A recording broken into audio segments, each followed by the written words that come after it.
Kwa uwepo wa viwanda hivi, sasa hivi Tanzania tuna uwezo wa kutengeneza sasa kwa kuanzia na nyuzi tukazipeleka nje, lakini pia tunaweza kutengeneza kamba zile nyembamba kama zile ambazo tumeziona wanatengeneza wale wa China, na sisi pia tunaweza kutengeneza zile kamba tukazipeleka nje.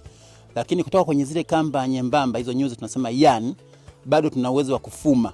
Kisha fuma kutoka kwenye tunasema ile ni primary product au ni secondary product, unaweza kaenda kwenye tertiary product ambazo ni vitambaa vya kufuma, unaweza kutengeneza carpet. Kutoka kwenye carpet ni kitambaa kile unaweza kufuma kutengeneza mabegi, ukatengeneza mikoba, ukatengeneza kama ni mapambo ya aina yoyote ambayo tunaweza tukauza kupeleka nje. Lakini zaidi ya hiyo, kwa humu Tanzania tumeshafikia uwezo wa sisi wenyewe kutengeneza hii mitambo. Mtambo ulioko hapa na ule tulioona awali yote imetoka nje.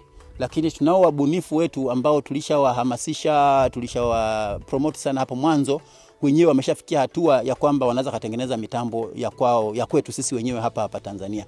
Na zaidi ya hiyo, hata kwenye upande wa serikali kwa uwezeshaji ule ambao tumesema awali, kuna kampuni moja, kiwanda kitu kinaitwa KMTC wako kule Moshi, na wenyewe wameanza kuunda mashine ya kwetu ya Kitanzania ambayo tunaamini kwamba sasa baadaye tutakuwa hatu import tena kwa kiwango kikubwa. Watanzania wenzetu watakuwa wanatengeneza, watakuwa tunanunua hapa Tanzania. Kwa hiyo ni hatua nyingine ambayo tunategemea kwamba tunaweza kuifikia na itakuwa ni hatua ya juu sana.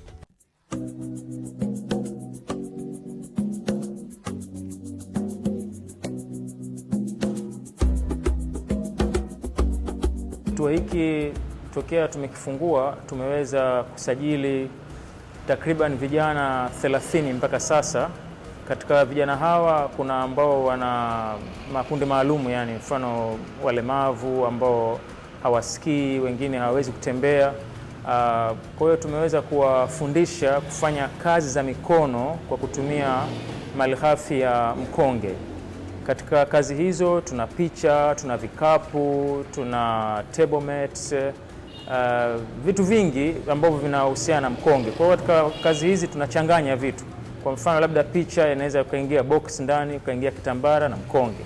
Lakini picha vile vile inaweza kawa na vitu kama vya ukili vikaingia, lakini lazima tupate na mkonge, vikapu vya mkonge. Kwa hiyo vitu vingi sana ambavyo vinafanyika kwa mkonge tunachanganya, kuna vya mashine, kuna vya mkono. Kwa hiyo tunashukuru Mungu mpaka sasa hivi vijana